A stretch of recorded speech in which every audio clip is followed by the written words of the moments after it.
নমস্কাৰ বন্ধুসকল, মই বেদান্ত। আপোনালোকে চাই আছে আছামিজ টেক এণ্ড ট্ৰেভেল।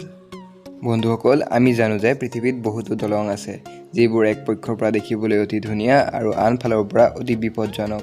তেন্তে বন্ধুসকল, আহক আজি আমিও কথা পাতোঁ এনেধৰণৰ অতি মনোমোহা, অদ্ভুত আৰু অতি ভয়ানক দলঙৰ বিষয়ে, যিবোৰৰ ওপৰে খোজকঢ়াটো মৃত্যুৰ দুৱাৰদলিত ভৰি দিয়াতকৈ কম নহয়। আমাৰ তালিকাৰ 7 নম্বৰত আছে কেচুৱা চাকা ব্ৰিজ। আপোনালোকে জানি আচৰিত হ'ব যে এই দলংখন হাবিৰ ঘাঁহেৰে বনোৱা হৈছে।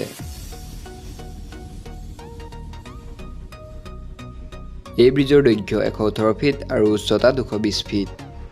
এই দলংখন কেনিয়ন নদীৰ ওপৰত দুটা পাহাৰৰ মাজত বনোৱা হৈছে। বহুদিন হোৱাৰ উপৰিও এই দলংখনৰ ওপৰেদি মানুহ পাৰ হৈ থকাৰ বাবে এই দলংখনৰ ৰছীবোৰ অতি দুৰ্বল হৈ পৰিছে আৰু যাৰ বাবে এই দলংখন যিকোনো মুহূৰ্ততে ভাগি যোৱা বা ছিগি যোৱাৰ সম্ভাৱনা আছে। প্ৰতি বছৰে পুৰণা ৰছীবোৰ ছিঙি নতুন ৰছীৰে নতুন দলং বনোৱা হয়।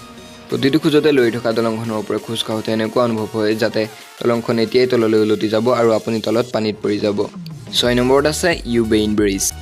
এই কাঠৰ দলংখন 1850তে নিৰ্মাণ কৰা হৈছিল আৰু যিখন এতিয়াও সক্ৰিয় হৈ আছে। এই দলংখনক পৃথিৱীৰ আটাইতকৈ পুৰণি কাঠৰ দলং বুলি কোৱা হয়। বাঁহ আৰু কাঠৰ দ্বাৰা বনোৱা এই দলংখন বহু পুৰণা হোৱাৰ বাবে এতিয়াও কিছু কিছু ঠাইত অলপকৈ ভাগিব ধৰিছে। এই দলংখন 1.2 কিলোমিটাৰ দীঘল আৰু প্ৰতিদিনে এই দলংখনৰ ওপৰেদি হাজাৰ হাজাৰ মানুহ পাৰ হয়। বন্ধুসকল, 5 নম্বৰত আছে ভিয়েটনামৰ মংকি ব্ৰিজ। ভিয়েটনামৰ বহুতো এলেকাত আপোনালোকে বাঁহেৰে বনোৱা দলং দেখা পাব। এই দলঙৰ নিৰ্মাণ প্ৰণালী দেখি মানুহে ভয় খোৱাটো স্বাভাৱিক কথা। ইয়াৰ ওপৰে খোজ কঢ়াটো সাধাৰণ লোকৰ বাবে অতি কঠিন কাম হ'ব, কিয়নো কেৱল এডাল বাঁহৰ সহায়ত খোজ কঢ়াটো একেবাৰে সহজ কথা নহয়, যিহেতু কেনেবাকৈ ভৰি পিছলি আপোনাৰ বহুত ডাঙৰ দুৰ্ঘটনা হ'ব পাৰে। ভিয়েটনামৰ নদী আৰু সৰোবৰ থকা এনেধৰণৰ বহু এলেকাৰ ওপৰত এনেধৰণৰ দলং বনোৱা হয়। আমাৰ তালিকাৰ 4 নম্বৰত আছে Mekong river wire bridge. Mekong river wire ব্ৰিজক দলং বুলি ক'বলৈ অলপ অসুবিধা হয়, কিয়নো কেৱল ইয়াত এডাল ৰছীৰ ওপৰে খোজ কঢ়া হয়। নদীৰ আশে পাশে থকা মানুহবোৰে এই নদীখন পাৰ হ'বলৈ এনেধৰণৰ অদ্ভুত দলং বনাইছে। এনেধৰণৰ এখন দলং স্কটলেণ্ডতো আছে, য'ত 2ডাল ৱায়াৰ সলনি 3ডাল ৱায়াৰ আছে। আমাৰ ইয়াত যদি কোনোবাই এনেকৈ 2ডাল বা 3ডাল ৰছীৰ সহায়ত নদী পাৰ হয়, তেনেহ'লে আমি সেয়া প্ৰতিভা বুলি ভাবি নিশ্চয় হাত চাপৰিব যাম। এনেধৰণৰ দলং সাধাৰণ লোকে খুব কমকৈহে ব্যৱহাৰ কৰে, সেয়ে এই দলংখন আমি আমাৰ তালিকাৰ 4 নম্বৰত ধৰিছোঁ।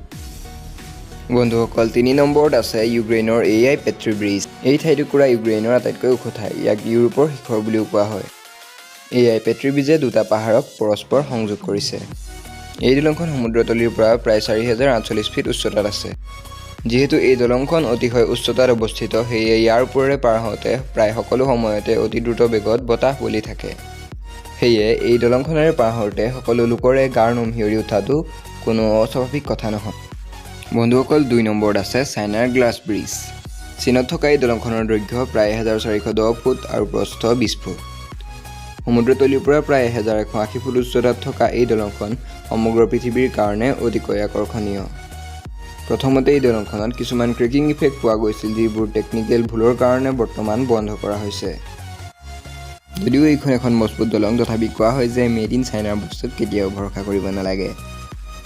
প্ৰথমবাৰ এইখন দলঙৰ ওপৰে যেতিয়া মানুহ পাৰ হয়, তেতিয়া অতিকে সাহসী মানুহজনৰো বুকু কঁপি উঠাটো কোনো অস্বাভাৱিক নহয়, কিয়নো যেতিয়া আপুনি এই দলংখনৰ ওপৰত উঠি এবাৰ নিজৰ ভৰিৰ ফালে চাব, তেতিয়া আপুনি দেখি এনেকুৱা লাগিব যেন আপুনি হাৱাৰ ওপৰতহে খোজকাঢ়ি ফুৰিছে। অতি উচ্চতাৰ বাবে ভয় কৰা মানুহৰ বাবে এই দলংখন হাৰ্ট এটেকৰ কাৰণো হ'ব পাৰে।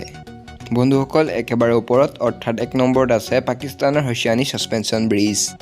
এই দলঙে এনাবাদ আৰু জাৰাবাদ নামৰ দুখন গাঁৱক সংযোগ কৰিছে।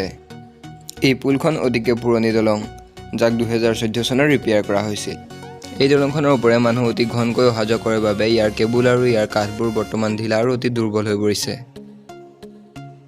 এই দলঙৰ কাঠবোৰৰ ব্যৱধান প্ৰায় 1.5 পৰা 2 ফুট, য'ত এজন শকত মানুহ অতি সহজে তললৈ সৰি পৰিব পাৰে, যিহেতু ইয়াত অতি দ্ৰুত বেগত হাৱা বলে।